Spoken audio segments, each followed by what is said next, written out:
Hi,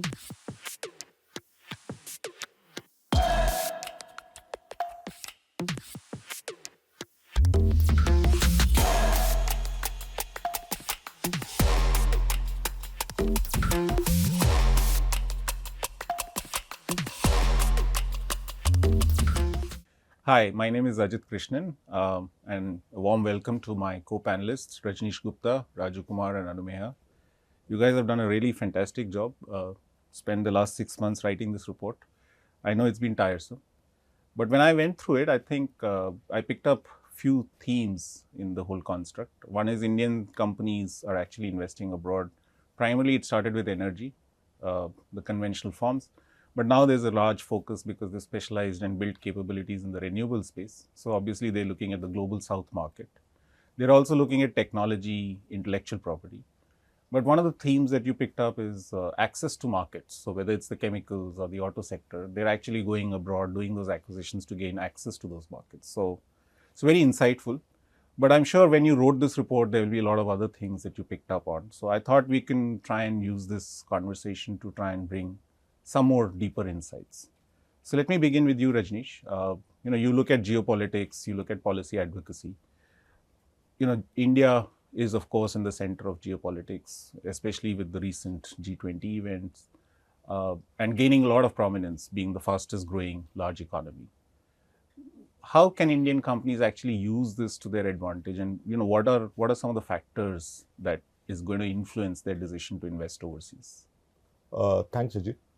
So I think we are living in unprecedented times, and there's never been a better time for Indian businesses to go overseas, to make acquisitions or to make greenfield investments. And I'd say there are four factors at play. The first, as you said, the Indian economy is doing very well, and the Indian businesses are doing very well. So they have very strong domestic positions on the basis of which they can go overseas. The second thing that I'd say is that the Indian stock markets are doing extremely well, valuations are high, and there is financing available. And so you have both the currency and the money to be able to invest overseas. Third, I'd say is that the global supply chains are undergoing a change. There are new products coming in. So it's an opportunity to get into new markets, to acquire new technology, to get new resources or even talent. And lastly, what I'd say is that the Indian businesses can use this opportunity to build up scale, to get more competitive, so that they are prepared for the global competition going forward. Brilliant, thanks. So Raju, let me come to you because obviously everybody is going to be excited about going abroad, but it's also nervousness, right? Because you're used to a particular format in which you operate in your geography. So, and of course, the tax landscape is constantly changing. The regulatory environment is changing. What are some of the top 2, 3 things that you think about when you're advising clients on when they make this decision, organic or inorganic, to go abroad? Thanks, Ajit. So, as you rightly mentioned, global tax landscape is seeing a paradigm shift.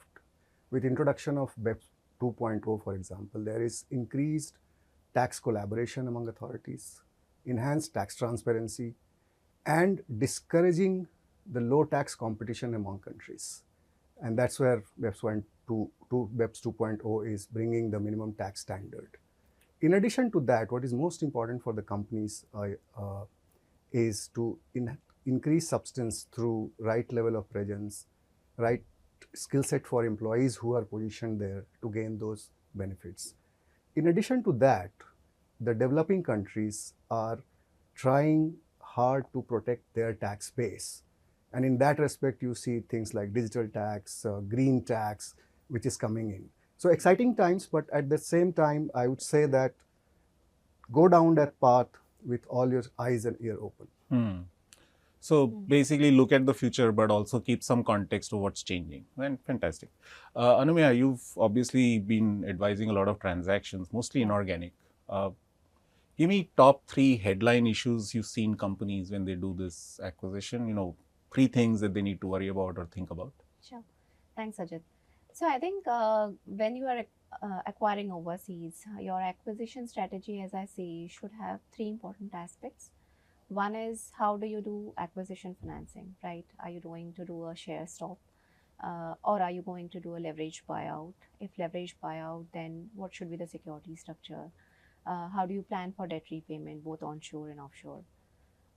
Secondly, I would say, how do you plan for your risk? Because the targets may have inherent past risk which may not be known. Once you acquire, how do you plan for it?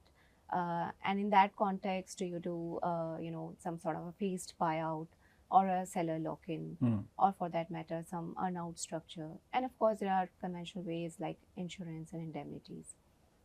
Third, I would say, as Rajesh said, technology is becoming very important for Indian entities to acquire. So once you acquire a global target, how do you integrate the intangibles, the technology, the IP in a manner that after acquiring, you can harness the value and exploit it commercially in any other new market? So these are the three things I think are really important for Indian businesses to look out to when they go abroad. Got it. So financing, diligence, and probably the post-merger or post-acquisition integration. That's right. Thank you.